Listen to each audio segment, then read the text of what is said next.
Alright, Draco, you are live. Okay, yep, I'm just about ready. I'm just going to adjust my keyboard cam slightly angled. So there we go. We should have a nice keyboard cam on display. Sorry guys, you don't get a face cam, but you do get to see my inputs, which are going to be very colourful, so hopefully that's going to be nice. You'll have to remind me, Toko, did I offer name as a donation incentive for this run? Yes, we did, and the name is going to be Beppis, so no surprise there. So just a Beepus run then. Okay. Oh, Beepis, sorry. Alright, I will do just that. Thank you. Whoops, that's not how you spell. Thank you guys very much for memeing extremely hard. So, we're going to do Beepus. And unless there's anything you'd like to say first, or any announcements you want to make, I am ready to just go, whenever. Okay, I just also want to let you know that the erase at the end has been the one that won the bid war for that. So that, you know. Ah, so I am erasing them. Correct. Bad choice. Let's keep that open until the end of the run. Lel. Or, I don't know, whatever. But if people want to continue to try and donate for it, then I'm all for that if you're open for it. Yeah, absolutely. So I'll go ahead and put a donation link in the chat there, so you guys can keep donating towards that until the end of the run. With that in mind, are you ready to go, Draco? I am indeed, yes. Just give me a countdown whenever you want. Okay. In 5, 4, 3, 2, 1, go. Okay guys, welcome to Undertale. I am Drakodan, and this is going to be the Genocide ending. So the three main endings in Undertale are the Neutral, True Pacifist, and Genocide endings. Neutral and True Pacifist are what a lot of people typically run in this game, but I'm more of a Genocide specialist runner. The first thing that you'll notice that this game specialises a lot in is text mashing. Being that this is an RPG, there is a lot of text in this game, and we do need to progress text a lot. And there is a specific text mashing style that we use to do this. Since you can complete the current text box with the X key, and then progress the next text box with the Z key. And these are mirrored by the Enter and Shift keys, so what you'll see me doing a lot is alternating a rolling motion between ZX, Enter and Shift, like so, to try and progress text boxes as quickly as possible. I've got an external tool on my end called KPS, which lets me see how quickly I'm text mashing, giving me an average text boxes per second. I'd say if you're averaging like 10 text boxes per second or getting above that, that's generally pretty good pace. So starting off in the ruins, we just need to progress through some initial puzzles. Whoops. Sloppy movement there a little bit. And let's just talk to this dummy. But Flowey mentioned to us during the tutorial that we get stronger in the underground by collecting love from enemies, so we're going to start doing that. Okay, nice, I didn't miss the kill on the Frogget. It is possible to miss that kill on the Frogget from getting a very bad damage roll, and that does affect the quality of the ruins from there on out, so I am glad to have not missed that. Genocide focuses a lot more on combat than Neutral or True Pacifist, as Pacifist implies you don't do any combat in Pacifist, and you only do a very small amount in Neutral. But Genocide is entirely about combat, because in order to complete the Genocide ending, it's not enough to just kill everything that you come across. You need to actually find and kill virtually everything that you can. Like, if you just progress through the enemies and don't spare anything, and kill everything that you come across while just progressing, you won't get the Genocide ending, so we're going to need to do a little bit of grinding, which is going to start in the next room. And we have a couple of ways to speed up the grinding process in each area, such as reloading the room every time we get a kill, because this resets the step counter, and the step counter is what determines when we get our encounters. And I'm also going to, once I'm against a wall like this, you can see that I'm moving up and down against the wall rapidly. This is called wall humping, and this is a trick that we use to keep progressing the step counter whilst not actually moving. So it doesn't make the step counter go up any faster, but it does make it so that we don't need to be constantly moving around to get an encounter. So in the ruins we need to get 20 kills. I've already gotten 2 kills. I'm going to get the first 13 kills in the first half of the ruins, as we call this. This is the first half of the grind. We do the ruins in 2 separate sections because it's preferable to go for the last few kills at the end of the ruins where you can get double or triple encounters. You want to do the first few kills, the first 13 kills here, as we want to be getting Whimsun enemies. You can see that I'm getting Froggets and Whimsuns. getting a mixture of them so far. I think I'm 2-2, so that's the 4th kill. I want to get Whimsons as they're an immediate kill, and Froggets are 2-hit kills. And I want to do this part of the grind at the start of the ruins because kills, encounters can be gotten more quickly in this game at the start of a grind. As your kill count increases, the encounter rate decreases. And so it is preferable to do the start of the grind here where I can get single enemies, and then once my kill count increases to a certain amount, I'll move through the area to start going for double encounters where the encounters themselves slow down. I can get screwed by RNG later, but we will just have to see how it goes. So I believe that's 6. This is pretty poor RNG so far. I'm getting a lot of Froggets. And I'm just going to have to continue to see what we got. Okay, Whimsun, nice. Level up. Okay, so that's 7 and I haven't leveled up, which means I'm going to get a level up at 8. So this isn't too bad, since Whimsuns and Froggets do give you different experience yields. And you can notice as well that I'm also staggering the attacks that I use. The way the combat system works is that you'll deal more damage if you land the cursor closer to the center, but since Froggets are 2-hit kills, I don't need perfect hits, and since Whimsuns only have 10 HP, any hit will do. So if I get a Whimsun, I just hit it immediately, and if it's a Frogget, then I hit it with imperfect hits because it's simply slightly faster to do so. So this is going to be kill number 9, and now that I'm level 3, I can also kill Froggets with red hits instead of yellow hits, which is again slightly faster. So that's 9, this is going to be 10. I would really like a couple more Whimsuns if I can though. Game's really not being too kind right now. I'm getting a couple of frogs from the Froggets though. The Froggets can choose to use a couple of different attacks which they telegraph with their text boxes, and if I get the frog attack, which I just got there, I can end it early by running into it, so that's a slight optimization, and it only costs a couple of HP to take the hit. Ah, come on. So this is going to be 11. Hop. So hop means that it will always be the fly attack, which is slower.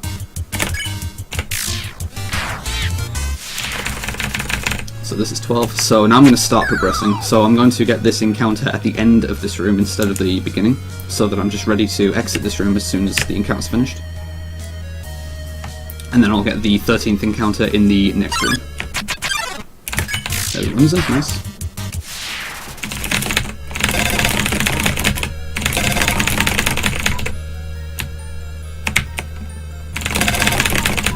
Alright. So one more Whimsun would make this pretty nice, honestly.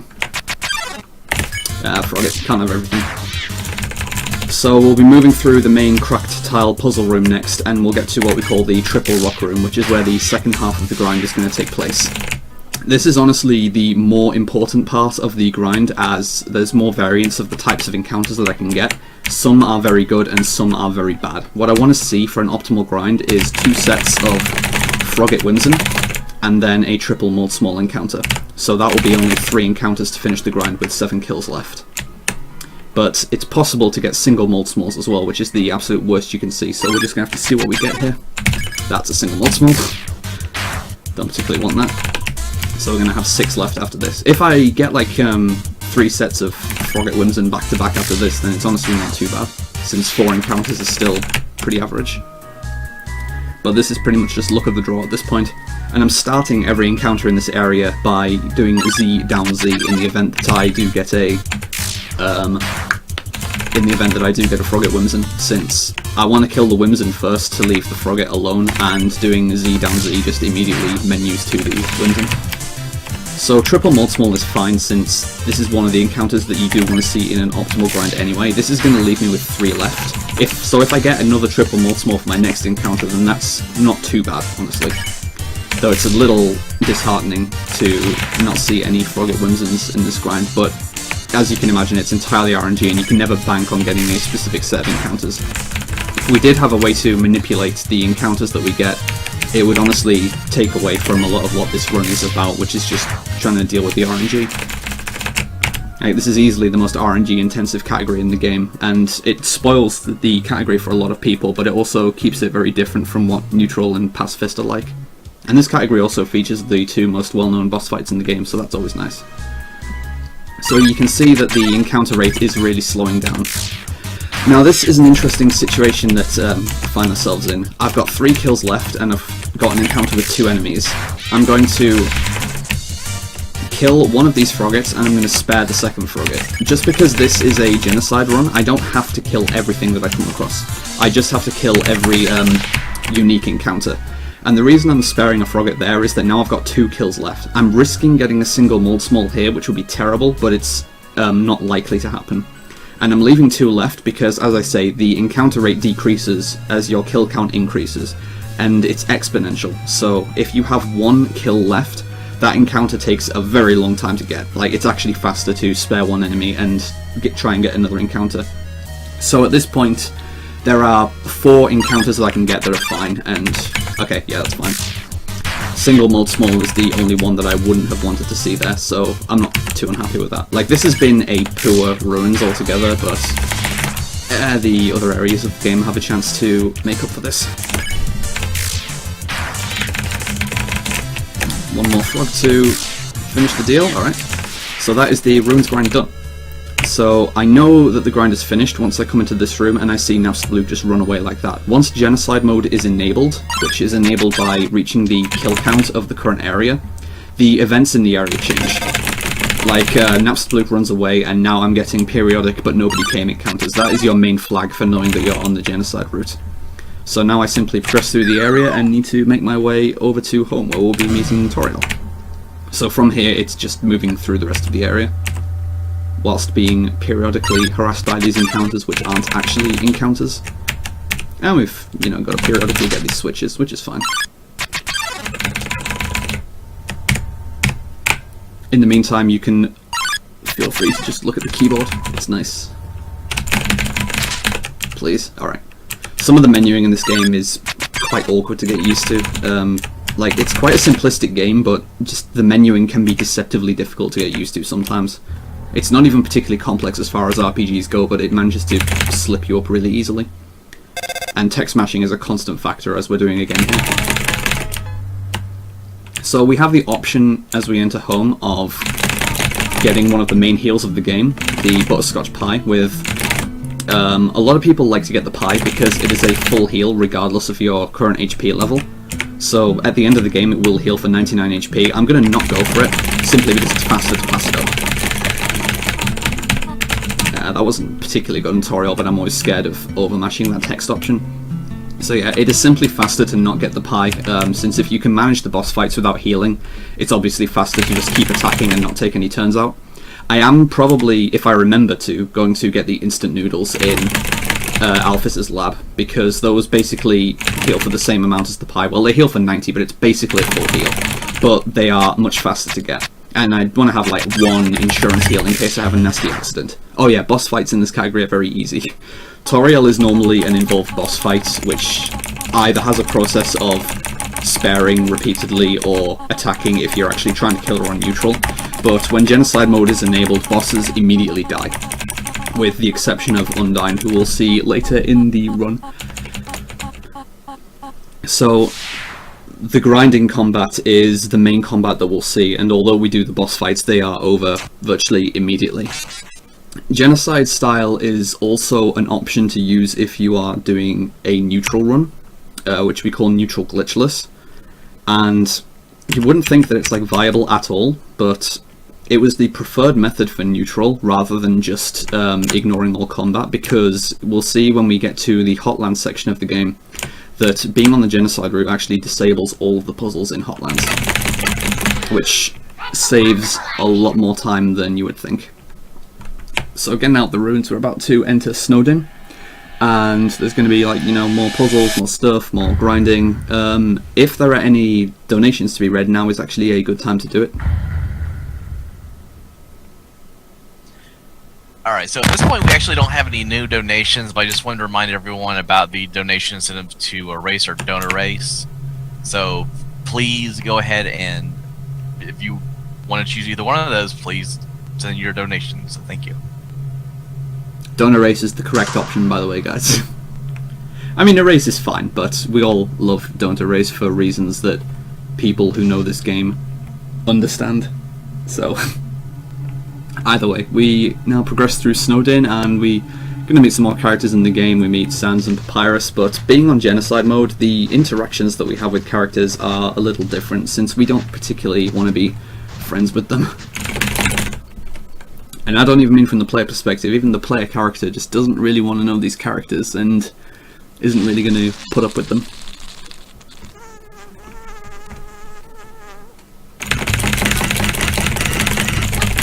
My mashing is a little iffy right now. So yeah, we're not going to bother with the lamp. So as soon as we get into Snowdin proper, first thing we're going to do is just get a quick heal from the save point, and we're going to stop off at the box to get the Tough Glove. Because the Tough Glove is an equip which deals a lot more damage. So this will help us kill things faster, which is always nice. So the kill limit for Snowdin is 16, and it has some unique enemies such as the Snowdrake. You do need to kill that Snowdrake. So make sure you don't spare that guy, or avoid him. And obviously any encounters that we get I'm not going to ignore, but there are certain ones that are absolutely necessary, such as that Snowdrake and the Lesser Dog that's coming up.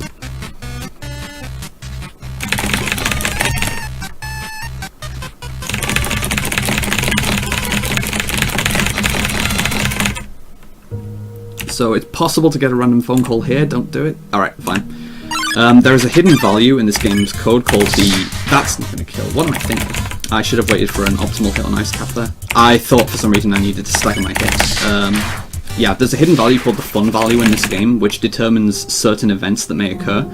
And there's a 10% chance that you can get a random phone call there that does nothing but waste time, which is nice. Yeah, I thought it was on Doggo and needed to stagger my hit. Never mind. So it's quicker to just run into that attack since it forces it to move left quicker, and then we can just finish Doggo off. Unique encounters like Doggo do not contribute towards the kill count. So I've currently only got 2 in my kill count, and Lesser Dog is here for 3.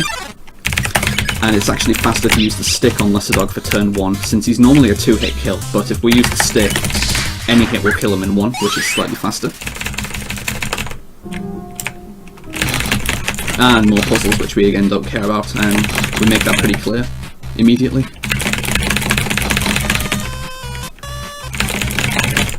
Yeah, it's nice that we don't have to deal with puzzles in Genocide. It streamlines the process quite a bit. So kill count of 3. Next encounter that we'll get is the first random encounter in terms of the actual encounter pool.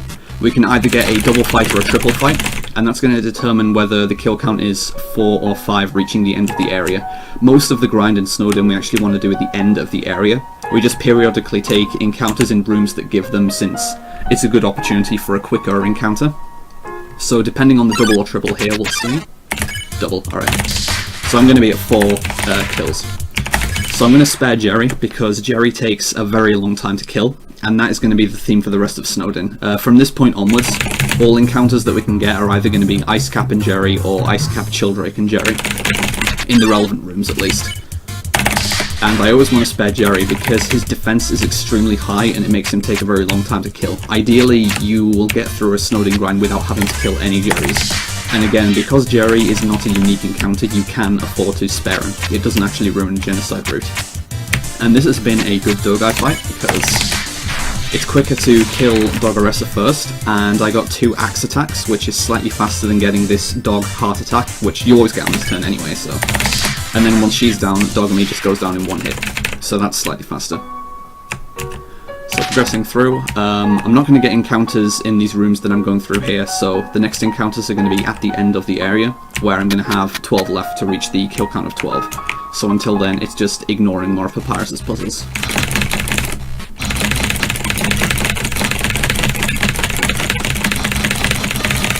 God, my mashing's very inconsistent right now. And yes, you do have to encounter Lesser Dog, as is being said in the chat. For that reason, in the ice room, I also deliberately didn't avoid the ice, because if you avoid the ice, the step counter doesn't progress. So if you slide across it, you actually don't get the encounter before you reach the end of the room.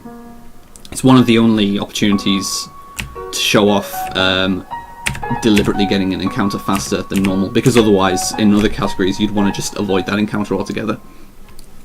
So Greater Dog is a little bit of RNG as well, since he can also give us a couple of different attacks, and we want to see the Sleeping Dog attack, since it's another one like the Frog attack we can run into early to end. Okay, good. One more. Ah, just 1. So that's like pretty average. Okay, so reaching the end of Snowdin, we have 12 left. So this is the room that the encounters are going to take place in. But I'm going to exit the room by entering Snowdin just to reload the room and reset the step counter first, after getting through the gauntlet of Deadly Terror. it's very difficult.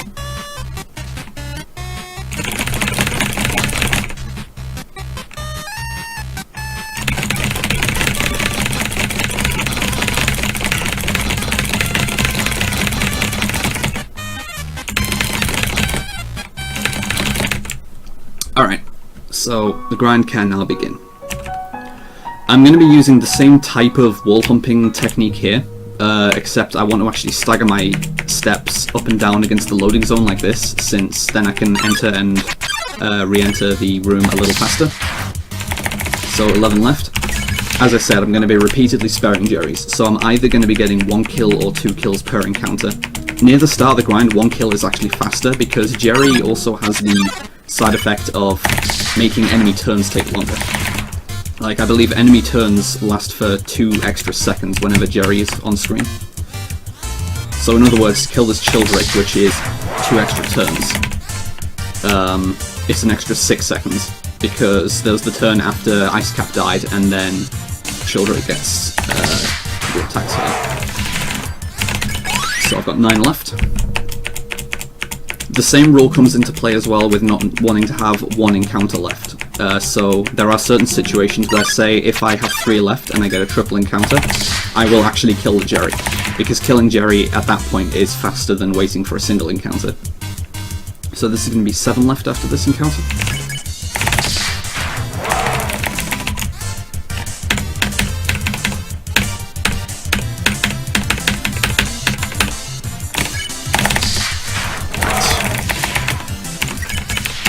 Whoops, wasn't against the loading zone. That's exactly why you want to just go up and down here, as I am. So that you are actually standing against the loading zone.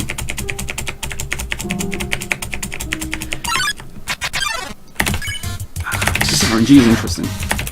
One obstacle of getting used to running this category, as well, is just getting used to keeping track of your kill count. Because of how the encounter rate changes, you want to follow the sort of route that I'm doing, where you want to avoid having 1 left.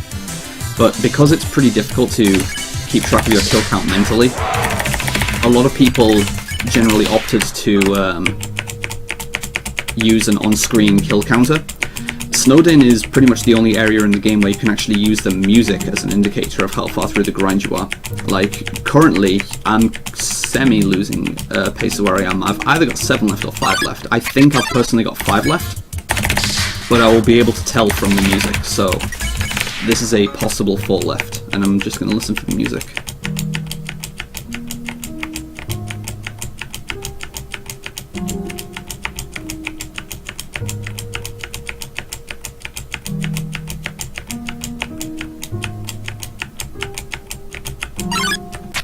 I'm not too sure, so possible 3 left.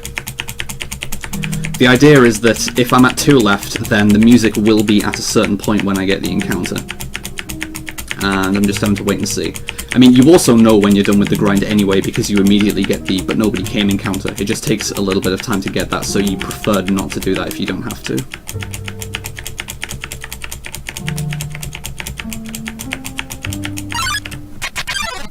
Yeah, this is 3 left. So, unfortunately, I'm going to have to... Well, maybe not have to, I'm probably going to have to take a Jerry. If I get Icecap Jerry next encounter, I'm going to have to take the Jerry.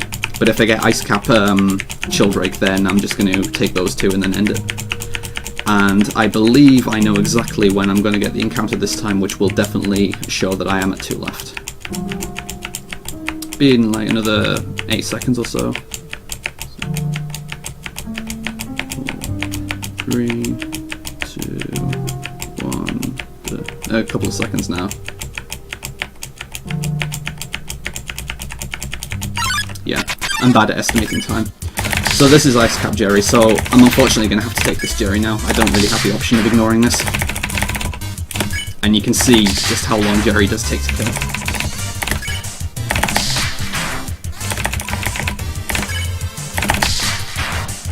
Getting a lot of good damage rolls though.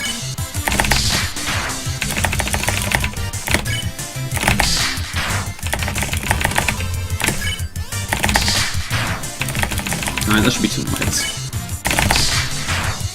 Yeah, easy. Alright, and that should be it. There you go, see? Music's changed. I know how to keep track of my kill count. It's all under control. So now we just move on to Papyrus and pay him a little visit. Using the snowed in pole is always quite nice.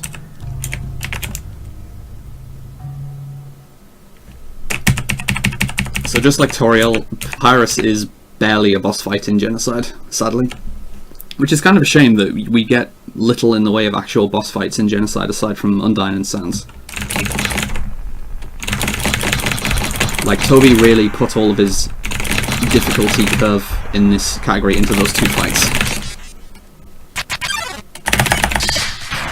Yeah, there we go. So still well on the Genocide route. Are you able to just quickly give me a pace update, like know what my timer is at right now?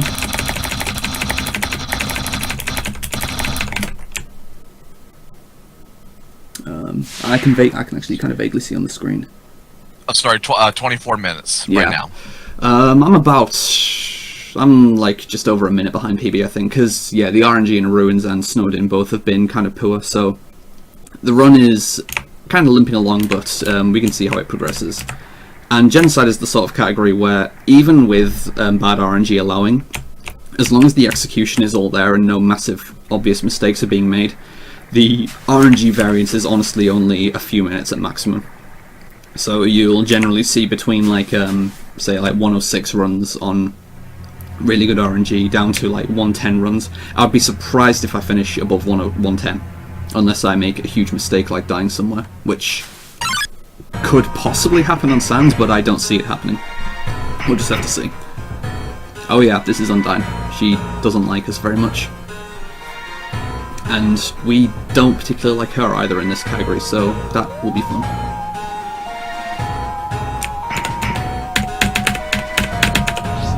So if this were anything other than a Genocide run, this would be the area where we would get the punch card, which basically blew Undertale speedrunning wide open and turned it into the speed game that it is today, which allows us to interrupt cutscenes, do wrong warps, and go out of bounds and all sorts of good stuff, but we don't really have the option of using it in Genocide, which is a shame. So I'm going to skip a couple of encounters here by fleeing. The first Aaron and Washua that we encounter, we also flee from because, again, these are not unique encounters, so we don't strictly need them. And since I still have the Tough Glove, they would be 2 hit kills to take right now. But if I get the ballet shoes slightly later into Waterfall, then they will become 1 hit kills, along with pretty much everything else in the area. The ballet shoes is a difficult weapon to use effectively, as it's the first one that you actually need real hit accuracy for. You'll see what I mean as soon as we get them. But first we've got a chase sequence with Undyne. The location of the spears in this section is random, though I think it's slightly manipulable. But it's generally just about being prepared for seeing where they are coming, and also knowing exactly what your character hitbox is like. The hitbox of your character does not conform to the character model precisely. Basically, the head does not have a solid hitbox, but the body does, and extending out of the bottom of the body also has a solid hitbox. I don't really understand why it's like that, but it is like that. You can have examples through that chase sequence where you can see that a spear passes straight through your head, but you don't take a hit, so definitely not complaining about that. You just basically need to be prepared for it and know how to deal with it, because the alternative is having a spear pass near the bottom of your body and actually hitting you. So as long as you expect it, then it's pretty easy to deal with. So this is the aforementioned would-be punch card section, but sadly no. We do run category extensions in this game using modded save files, and something that I have ran is punch card Genocide, which is quite a blast actually. Like, it's quite fun to still skip cutscenes and such, although you still need to actually kill things as well. The main difference being that you skip the Sans fight, because that's actually not required for a Genocide ending, which seems strange, but that's just how it is. So we're going to get our first encounter in the lake room here, which is always going to be a double mold small, and it's the only encounter in this area that we're going to have the Tough Glove for. So I'm going to just get it near the loading zone for this next room. So this is automatically our first 2 kills, and the kill count for Waterfall is 18. So we get the ballet shoes and equip them immediately. And the next encounter in this room is now random. I will take anything except a single Aaron, so I will spend a short second just seeing what encounter that I have, and if it's a single Aaron, I'm just going to flee, because Aaron still takes 2 turns to kill with the ballet shoes. Alright, I'm not taking that. So that's a bit of a shame, but we'll just see how the grind goes later on. Next encounter will be Sharon in the next room, who is a scripted encounter. And we also don't have to deal with Onion Sands in Genocide. That is definitely one of my favourite elements of this run, that we don't even have to see that character. I hate Onion Sand. Alright, so here's Sharon. And that is how the ballet shoots work. You get 3 curses going towards the centre, and you need to time the hits. The closer they are to the centre, the more damage you deal, and I got a perfect hit there. Getting perfect hits with the ballet shoes is a 2-frame window for each cursor, and later on in the run I'll also be getting the empty gun, which is the final weapon we'll have. That is a 1-frame window for a perfect hit. It's 4 cursors, and during the core grind, to get some 1-turn kills, I need to land perfects on every single cursor, which is what we call a quad, or in the case of the ballet shoes, a triple, which is, as you can imagine, it's pretty difficult. So, despite the fact that this is like, oh, it's a tech smashing RNG fest, there is actually quite a bit of tech skill in Genocide, because you do need to be really good at the combat to get a good Genocide time. And that you could get really good RNG everywhere, but if you can't aim the weapons well, you will lose a lot of time in core, and you will not end up with a good runtime. So there is still a lot of tech skill involved in this category, as there is an emphasis on combat that does not exist in the other categories.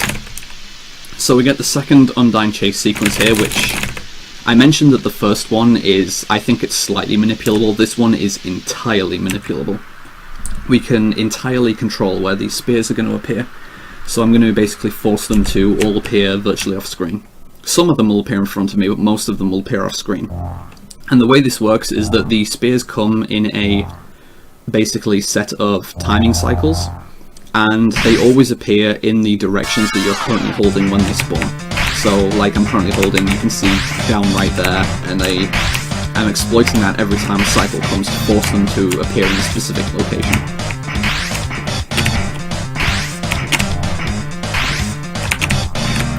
That's the only one that can be like random and screw you up if you're trying to move as fast as possible, just because of when the cycle comes.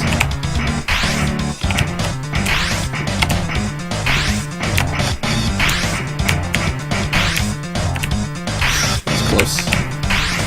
The spear cycles also do speed up the longer this section goes on, so knowing the route for this section is quite important, as they do end up getting very, very fast.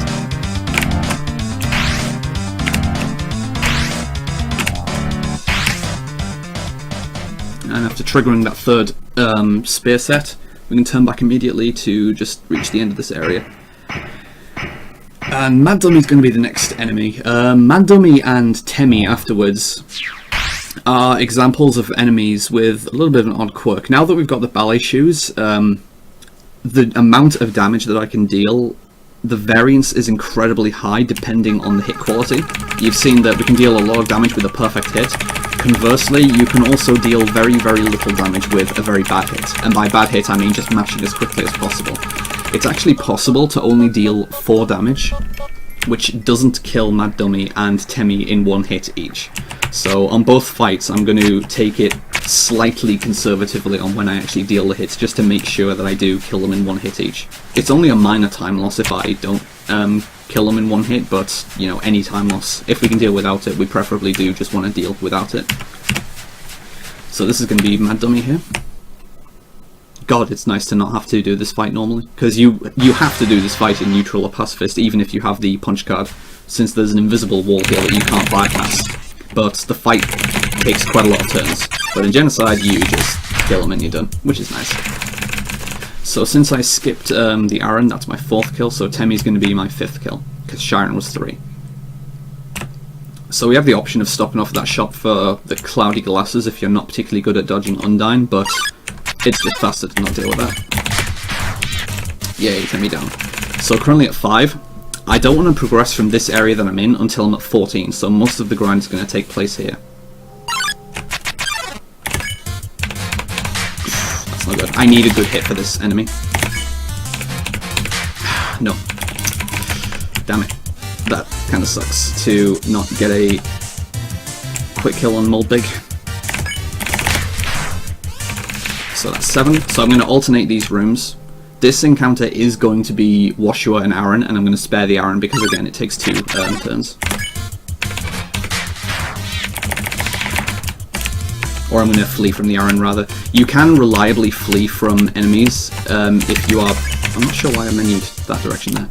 If you're wearing the bandage, which is the starting equip, you actually have a 100% flee rate, which is nice. So that's 8, so this is going to be 10 after this encounter.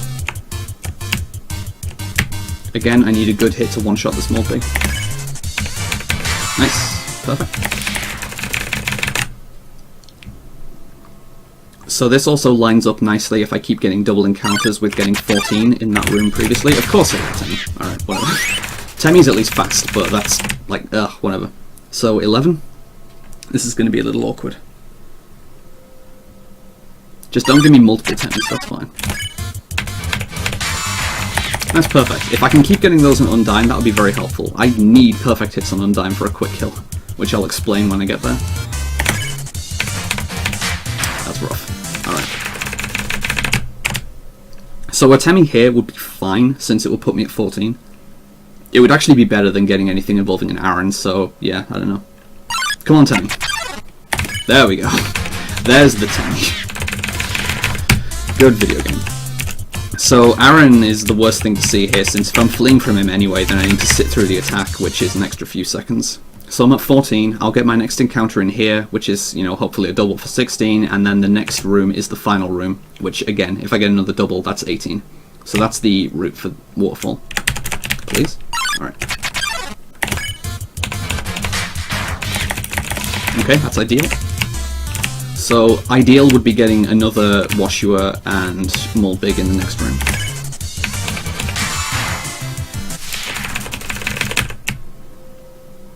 Since we currently have 2 left, this is the point where I really, really don't want to see a single Temmie, and I think it's a 30% chance to see a single Temmie. It did happen to me last time I did a Genocide run as well, so... What's that about lightning never striking twice and all that? It's gonna happen. Alright, here's Temmie. Nah, there we go. I'm unable to jinx myself. I just need to call what's going to happen, and then it won't happen. So, alright, here's the plan. I'm not going to get Undyne quick kill. There we go. That's how that works. Not with hits like that, I'm not. Alright, so that should be it for the Waterfall grind. This is also the only area of the game where, if you haven't finished the grind at this point, the game will actually give you a warning as you're going up to Undyne. Like, it'll say that...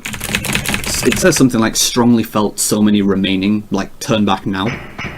That's the only point of the game that the game actually intervenes to try and keep you on the Genocide route. So I mentioned before about needing to get the Undyne quick kill. Undyne's attacks are largely scripted, but some of them are very, very slow. And if your damage output is high enough, it's possible to kill Undyne in 14 turns, which is just before one of her slowest attacks. And that's very nice, although it's difficult to manage. We need to get a lot of perfect hits.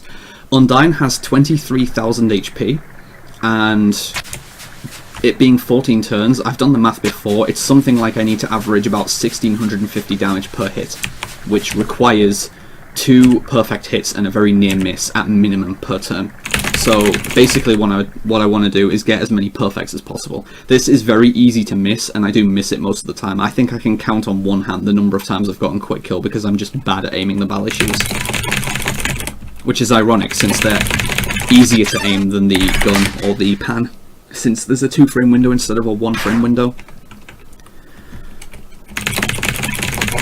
Oh wait, Undyne's dead already, never mind. No, there is a boss fight coming, I'm joking. Right, so I'm really just going to have to knuckle down and hope that I get this. As far as still being with my starting equipment for defense and not having any heals, it's fine. Undyne is treated as being a difficult fight, but this is honestly quite an easy fight to survive once you're used to it. Not a good start. Specifically as well, if you're going for the quick kill, and that does assume that you can do this fight healless anyway, since if you take any turns out to heal, then you're going to miss the quick kill, whatever your hits are like. I am probably not on pace for the quick kill like this. I would need to get nearly all perfects from here on out. It could happen, but it's unlikely. which was almost made a mistake there. Oh, hey, alright, it's looking up. We're in. Quick kill incoming. This is one of Undyne's only random attacks, so Undyne is more memorization than anything else.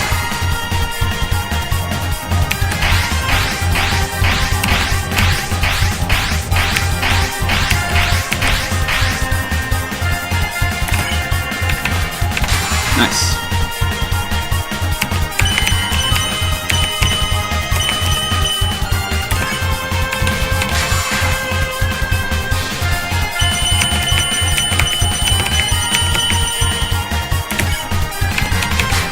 That was terrible. Alright, so it's the quote-unquote really difficult attack coming up, but it's not too difficult to dodge as long as you've got a setup for it. I need to stop talking because it's causing me to miss hits. Shoutouts to Ford for this strat, by the way. Based strat.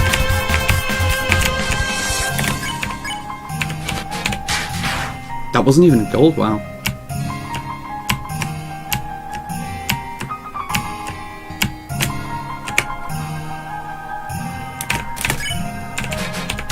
I'm really, really bad. Yeah, I'm not going to get the quick kill here.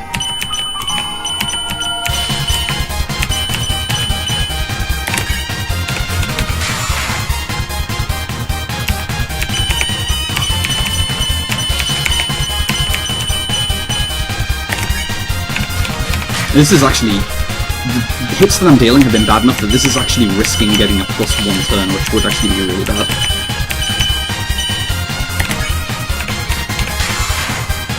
Ah, no, fine. As long as I don't completely whiff this last hit, then we're good.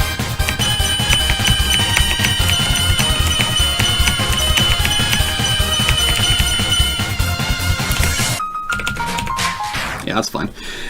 I was a little worried there, but it's fine. That's just a standard Undyne fight where I missed the quick kill, so that loses about 15 seconds to not get the quick kill. It's one of the main barriers to me trying for world record in this category. Like, I have a decent time in this category. I'm 5th place, and I'm just over a minute. I'm like a minute and 20 seconds from the world record, I think. Most of that is like RNG, but some of it is also hit accuracy, and I don't have the quick kill in my PB. Because, like I say, I'm not very good at getting quick kill. I need to just practice the ballet shoes a lot more, honestly.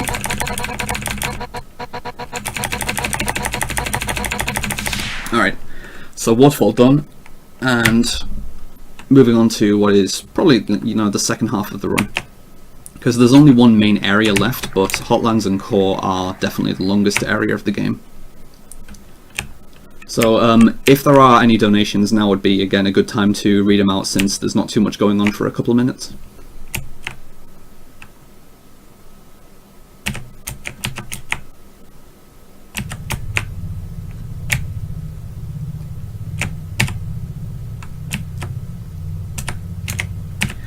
If there isn't, then we're coming up to the lab, so I am consciously remembering, lucky that I have remembered that I do want to pick up the noodles. I probably won't need them against Sans, but you know, it's nice to just have a bit of marathon insurance for safety. Like, that's how long it takes to get the noodles, so. And I am normally, like, supremely confident in my ability to do Sans without needing to heal, but I haven't practiced the fight very much lately, so just, you know, for a little bit of insurance. So moving through Hotlands, we're only going to get 5 encounters. The first one is here, Vulcan, and I want to stagger my hits a little to make sure that it is a one-hit kill. There we go. Next is going to be Sunderplane, which is actually a very precise hit. Like, I need to get another, ideally, gold hit to one-shot Sunderplane. It is quite possible to miss this one, which will be near the end of this room. And I'm going to not get the pan because I prefer to use the gun instead, which we buy in a shop later. Well, buy. Oh, just got that. Sunderplane has 80 HP, so that was actually quite close. And yeah, I say we're going to buy the gun, I mean we're going to steal the gun. Because, you know, Genocide, we're a bad person, so we do bad person things like steal. Next is going to be the Royal Guards, which, if you're at low HP at this point in the run, is actually slightly dangerous. Because some of the random attack patterns can be very awkward to dodge in this fight. And they will always get one attack in because there's 2 of them. But being that I have this much HP, it's perfectly fine. See, that's what I mean. And right there, that is not free to dodge. So if you are one hit from death, then you actually risk losing the run right there.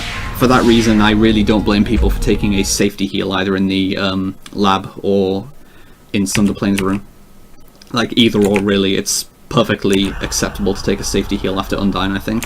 I'm definitely going to take a safety heal before the core grind, at least. On an en route save point. So as I mentioned before, since Genocide mode is enabled, all of the puzzles in Hotland are disabled, so we get to just skip all of the puzzles and most of the floors. So the heal that I'm going to take is going to be on the way to Muffet, as the save point is directly en route and it doesn't waste any time to take. Aside from, you know, the text time, but it's not out of the way is what I mean, unlike some other save points in the game. And then we will have Muffet, which is kill number 5 of Hotlands. So yeah, that's just a quick heal.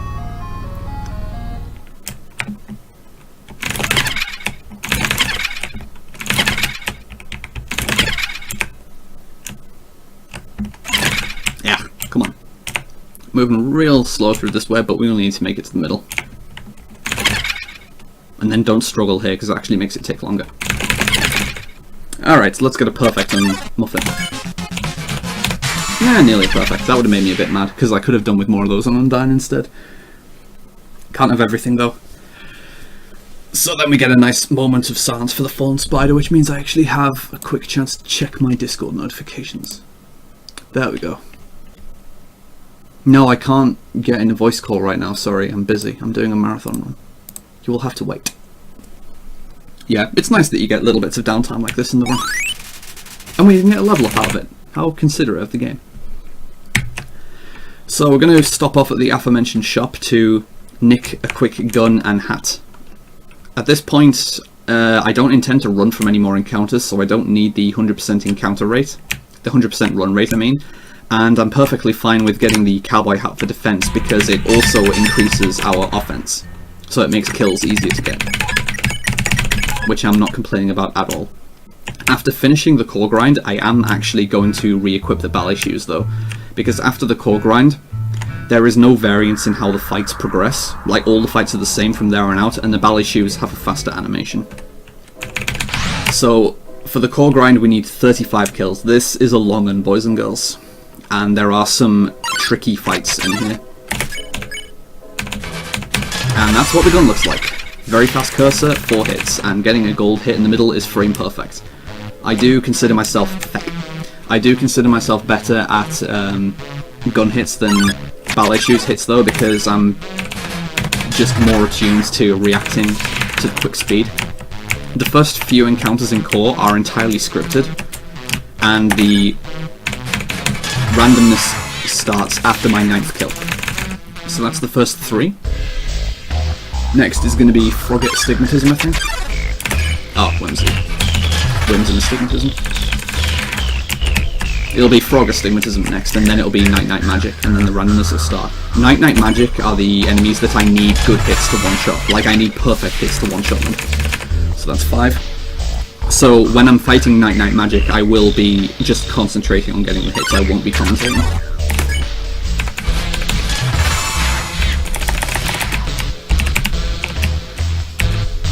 So this will be 7. Astigmatism is possible to miss if your hit quality is not high enough. So this is going to be Night Night Magic, so I'm just going to focus here for a sec. I'm probably going to miss it, but you know. Ah! That was awkward. I thought I was on it there, but then those two were very awkwardly placed, which is a shame because I'm normally not too bad at hitting close hits like that. That's rough. Alright, I can still get magic though, and that'll be 9, and then the RNG will start. Ah! That's really rough.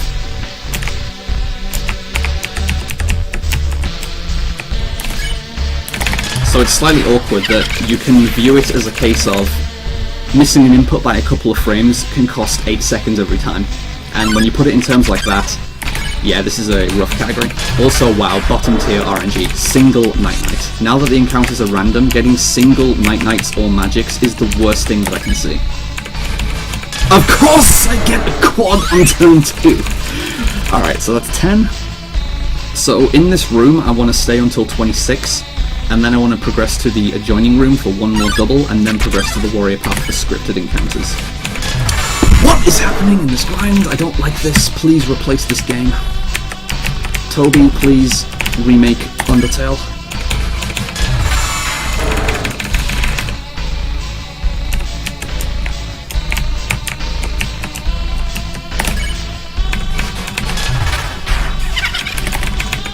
Undertale was a mistake. So this would be 12. It is also possible to get triples, which would be really nice if the game could give me those, but it's not looking likely. So I'm going to start resetting the room at 15 as well, because that's when the encounter rate starts dropping off. To me, at least. Or maybe after this encounter, like 14. Oh, 15, okay.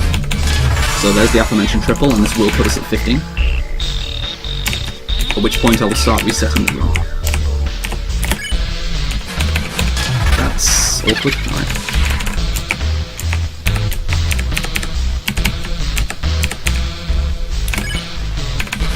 When's the one wants to get you? He's always outfield. Alright, 15, so we're gonna go for 11 more, yeah. I've just got to make sure to not lose track of my kill count, because it's quite important to keep track of kill count here. This RNG is abysmal. This is honestly really, really bad.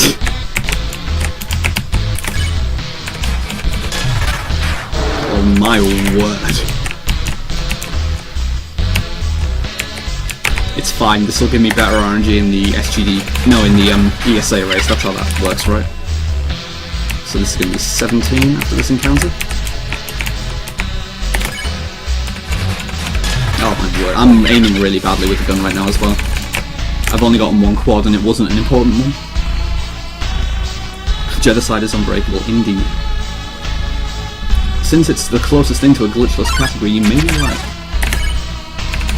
So these are the sorts of encounters you want to see, just random assortments of Frogates, Whimslots and Astigmatisms, which are easy one-shot kills each. So this will be 19.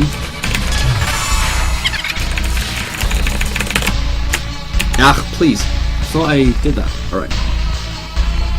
Just no more Night Knights and Magics. If this is Night Knight Magic, I'm going to delete my Twitch account.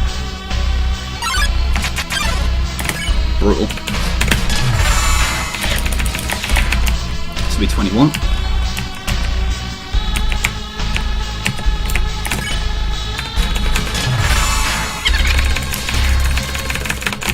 So nearly done. There's light at the end of the tunnel. Kevin, if you give me a target like that, I'm obviously just going to mash during downtime. Don't do that.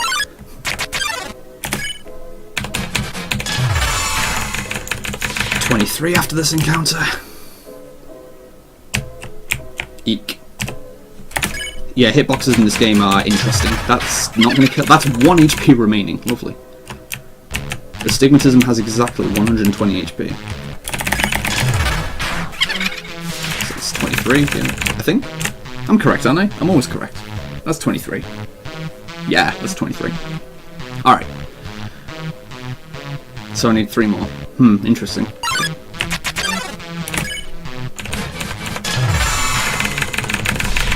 This puts us in the potentially awkward position of being tempted to, if I get a double in the next encounter, of killing one and then sparing the other, but nah, it would actually be faster to just take the kill now that I think of it. So if I get a double, I'm just going to kill both of them.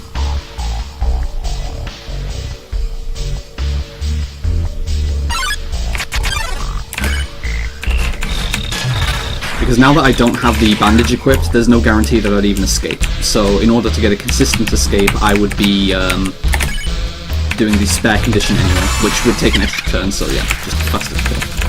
So 27 HP remaining. I need to be a little careful, but I would need to take a few hits to die from here, so let's just focus on these last couple of fights. So this is my last regular encounter, and then I go for a couple of scripted encounters on the warrior path to end the grind early.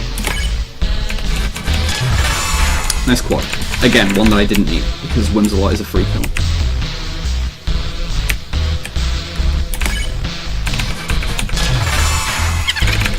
Alright, so nothing but scripted encounters from here on out.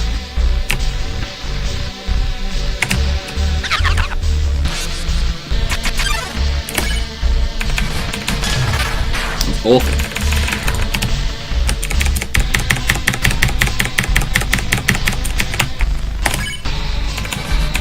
Yeah. Alright, and we get one more night-night magic, so I've got one last chance at redemption for getting a quad. Nope. That wasn't even a goal, wow.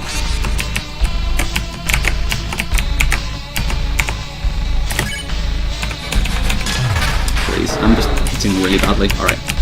Magic is the absolute last chance to get an important quad.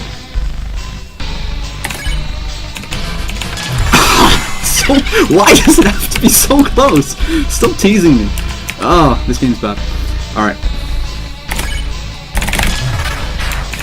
So now we have one more triple, and then that's it. After the triple, I'm going to re-equip the ballet shoes.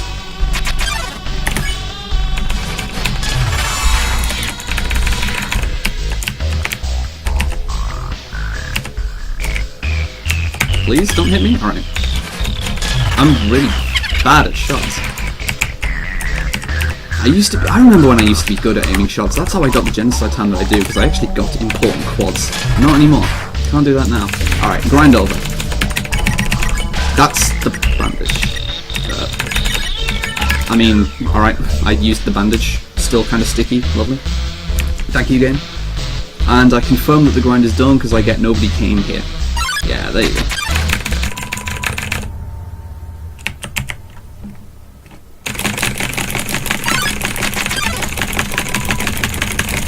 May as well start working on Kevin's offer.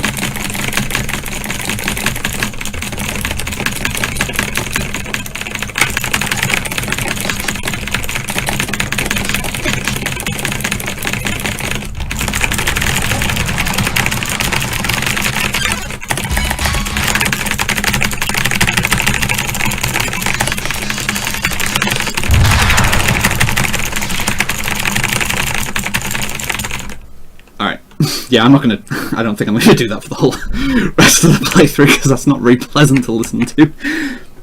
I'm just gonna chalk it up to Kevin being an absolute meme. Hey, at least I hit 40 peak inputs per second. Alright, during a long elevator I'll see what peak input I can match. 41, alright, I improved it, that's fine, I'll just deal with that. That's more than one input every second, I'll deal with that.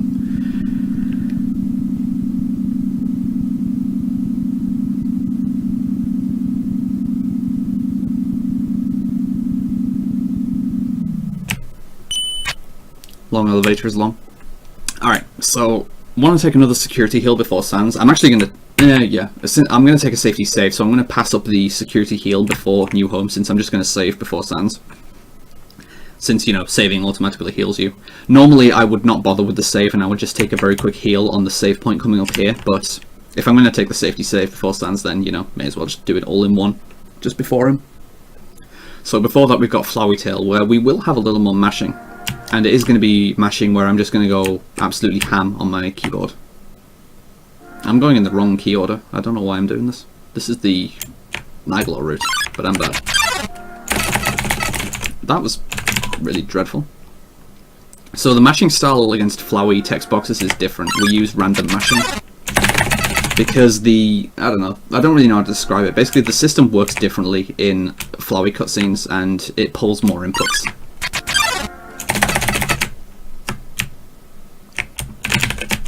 Please grab the key, thank you. Yeah, I'm not really sure why I took that key route, because it's slightly longer than going left-right. And I knew that it was, and I still did it. I'm just bad at the game, we'll chalk it up to that. And being that I'm bad at the game, we're going to enter the hardest boss in the game just now. Please, go, alright.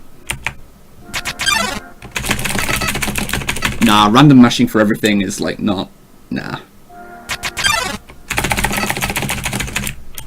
And my random mashing is actually really bad right now. There we go. Just got to pay a little bit of attention to how my inputs are alternating. Like, I'm not completely random mashing, I am still trying to alternate ZX and Shift, but I'm like more pressing them at the same time and just trying to alternate where I can.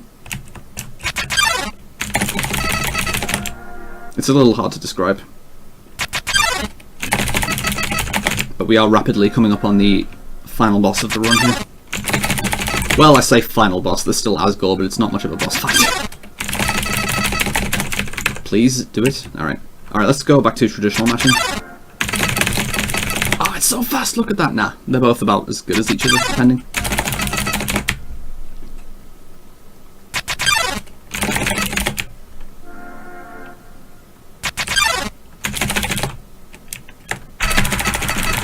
Alright, so one last text box. One safety save, and then we are in. Alright, this is it, boys and girls, the moment we've all been waiting for.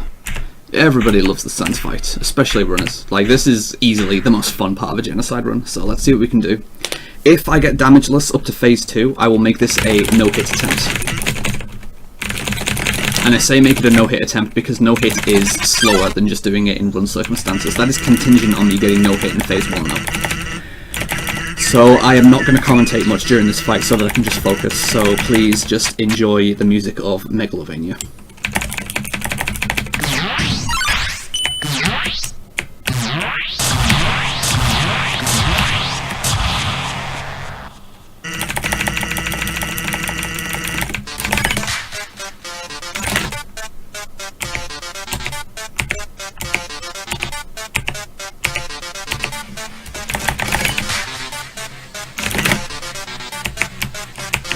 Well, rip the no-hit dream.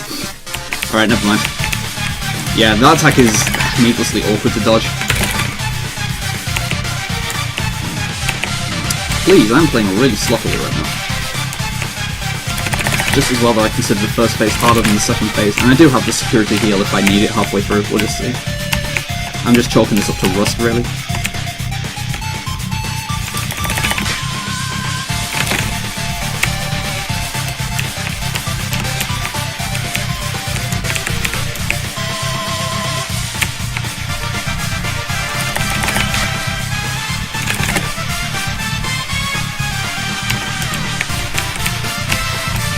Interesting pattern.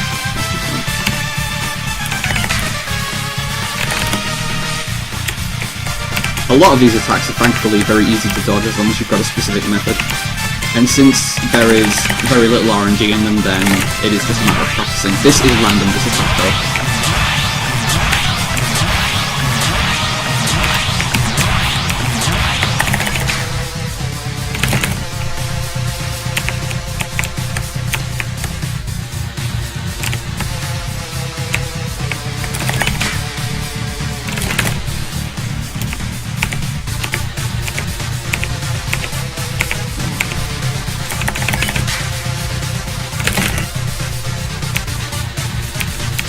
And in the interest of safety, I am going to take the instant noodles heal since it takes no time to use once you're in the halfway point of the fight, and this is the last attack in phase 1.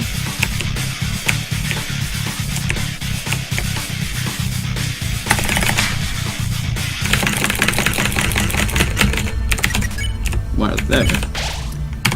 See, I'm not actually used to using the noodles, so I don't know where they are in my menu.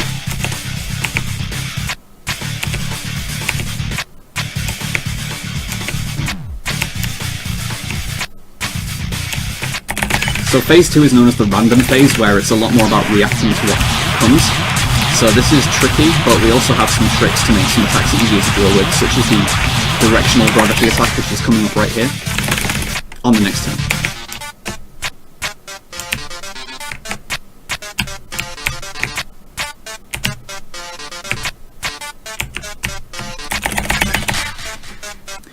On this attack, if I hold all 4 directions, because my keyboard has anti-ghosting, it lets me do that, and the game actually makes me auto-jump at the start of every cycle, which makes these attacks literally free. Whoops. Sorry. So,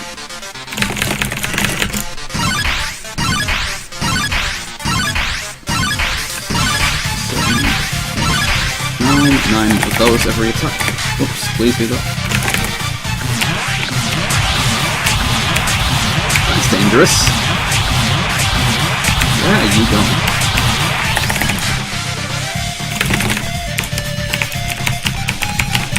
That attack's really not bad to deal with as long as you practice your circular inputs.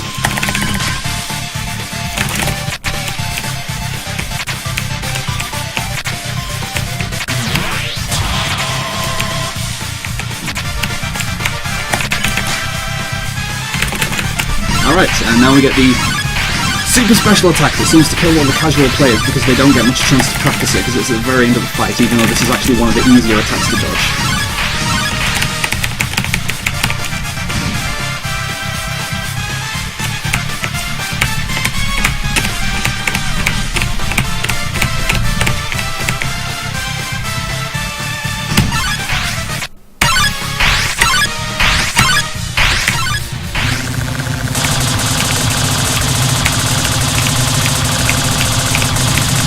Ooh, I got hit by it. Interesting. I am not paying enough attention. That with my remaining HP, that should be a plus 1 HP finish, which would actually be pretty nice on Sans. Too bad it wasn't healless, but man, I took some really clumsy, careless hits at the start of the fight. Still though, getting through the fight. That is the end of the fight, by the way. Like, we haven't killed Sans yet, but that is as good as the end of the fight, so... This is shortly going to be the end of the run, also. So, if there have been any donations, now is definitely the perfect time for them to come, because we just have a couple of minutes of pure waiting before we can finish off Sans.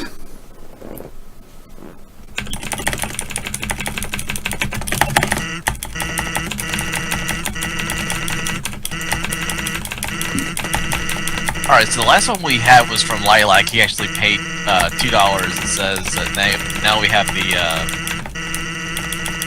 donor race is actually $1 ahead. So if you guys want to come at him, do it. Please keep it in the lead, I beg you. I really want to do not erase. And the cutoff point, alright, I'm just going to declare the cutoff point for that to be when the cutscene with the Fallen Child starts. It takes like a minute or so to progress through the Fallen Child cutscene, so it's going to be in basically a minute or so. Like 2 minutes at most. So if you want to swing that, do get the donation in, like, now.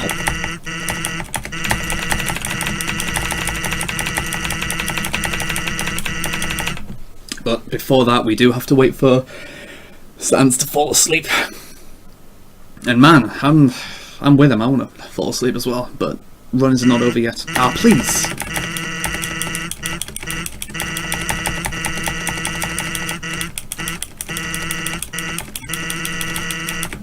So just wait for a couple of animation changes here before we can finish the fight, since we are going to fight him regardless of what he says.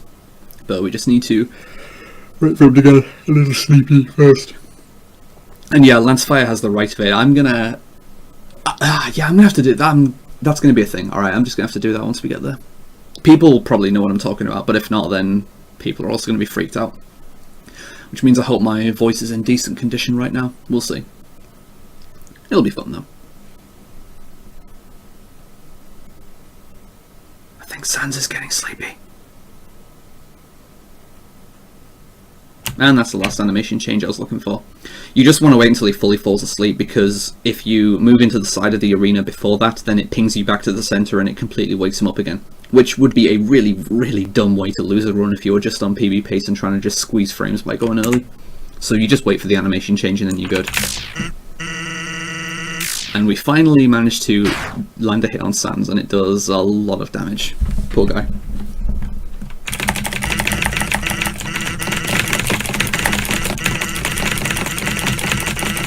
Who would have thought the skeleton had so much ketchup inside him?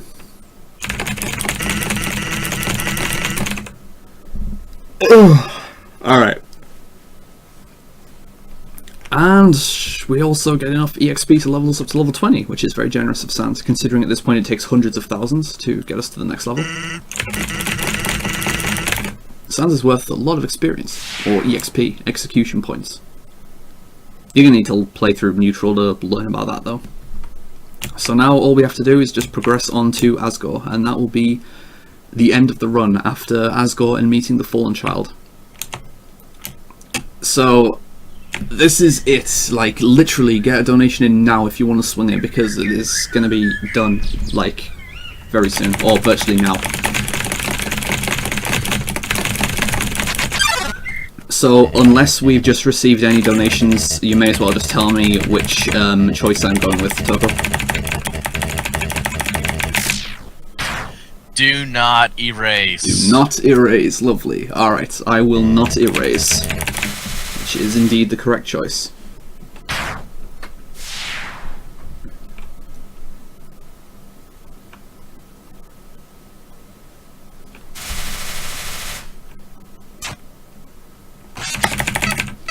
first we do need to meet the fallen child.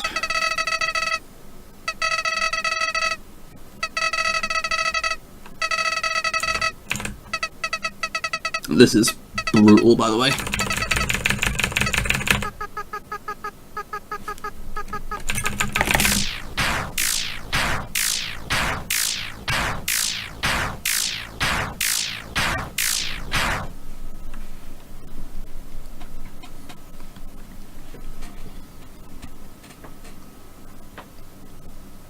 Greetings, I am Deepest. Thank you. Your power awakened me from death. My human soul, my determination. They were not mine, but yours. At first, I was so confused. Our plan had failed, hadn't it?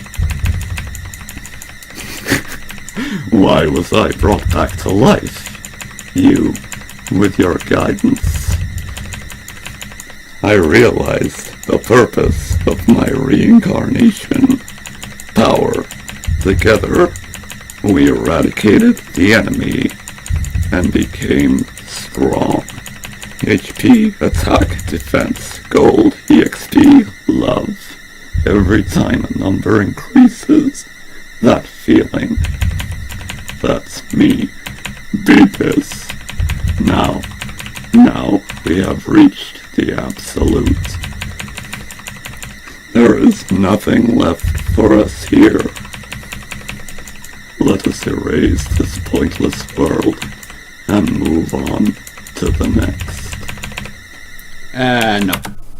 Do not. And that is time as well.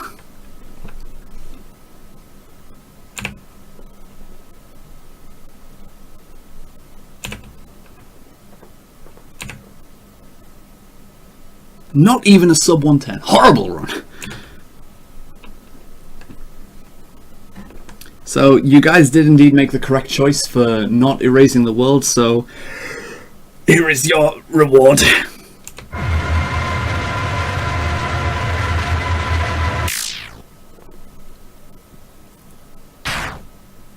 We don't exactly have much of a choice in the matter. Oh, game's gone now, by the way. I can relaunch the game and the game's not there. It's kind of broken and I need to fix it now. Beepus likes breaking the game. But that is Undertale. That is the end of the game. So I hope you guys enjoyed, and I hope it was an enjoyable run. The RNG in that run was really, really unfriendly, but, you know, it was a lot of fun to play. And, I mean, actually I'll prove it. Hang on. So let's reopen Undertale. Nice wind noise. This wind noise is going to be here for the next 10 minutes until we get the opportunity to sell our soul to get the game back, but, you know, I'm not going to wait around for that. So, yeah, that is the game. I hope everyone enjoyed it. Well, thank you very, very much, Draco. That was an amazing run of Undertale, and seeing your colorful rainbow keyboard is making a lot of people envious of you, including myself. But wow. It's not a problem. That was definitely a great finale for the marathon. You are very welcome. I'm just glad to have gotten the opportunity to do it. It was indeed a very fun marathon, and there was a lot of really high quality runs this time, I think. Thank you very much. I've been absolutely impressed with everything as far as like the quality of runs, and I mean just how everything went so smoothly, and with a few occasional hiccups, but hey, it went very well. Anyway, yeah, unless there are any closing remarks you'd like, I will just leave for the closing event. I believe there's Tetris still to come up next, isn't there? Yes, that's right, and I'm going to reveal whether or not I'm going to be reading the Sonic the Hedgehog Junior novel, so we'll be going into the close ceremonies. Oh shortly. my word. Alright, make sure you guys don't miss that then. With that though, I will just take my leave and I'll let you set up for the next game. So thank you very much again, hope it was nice, and thanks to everyone who's been supporting the marathon so far. You guys have been a massive help. And I will hopefully see you all next time.